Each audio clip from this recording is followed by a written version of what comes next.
属老虎的朋友呢，老虎跟蛇叫劝太岁，也叫害太岁，就容易产生人事的问题，尤其口角是非比较多。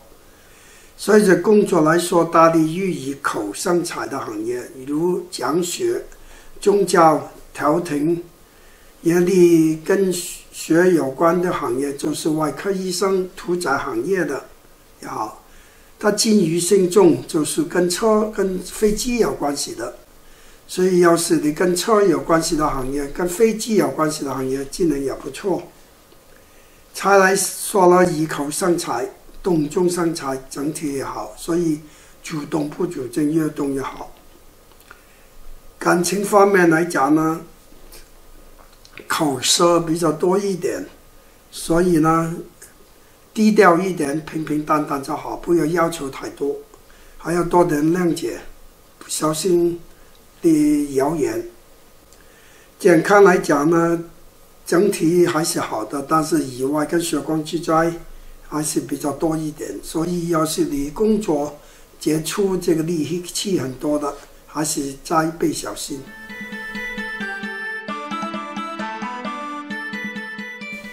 属兔的朋友，大家好。今年属兔的朋友贵人非常多，凡事总能逢凶化吉，有很多新的机遇。文昌星也很强，所以分析能力、教育行业也很好。不过容易有多意外，所以呢，不要太浮躁。工作来讲呢，大力教育、力高科技 IT， 也力公关，也力一个人际关系的行业、人事行业，对这个属兔的不错。那这个财来讲呢，有名才有财啊，以名求财，所以先把自己名声搞好，扩张一点。能够财才能进来，所以今年财富还是好的，平稳向进。感情方面来讲，人际关系不错，多人尊重你，但是同时桃花也不少。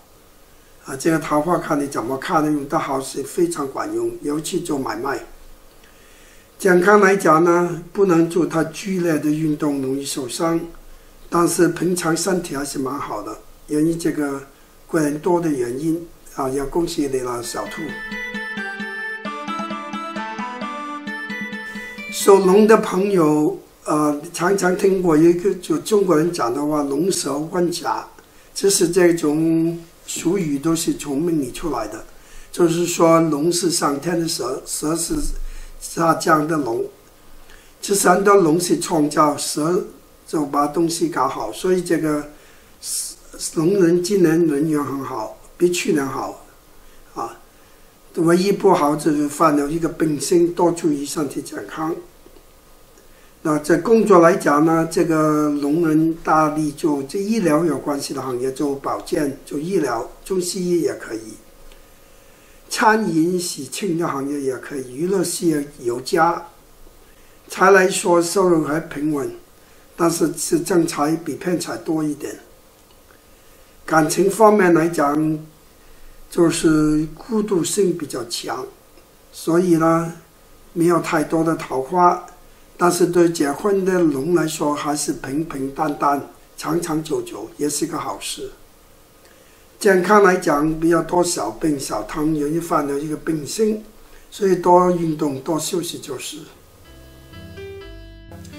恭喜发财，身体健康。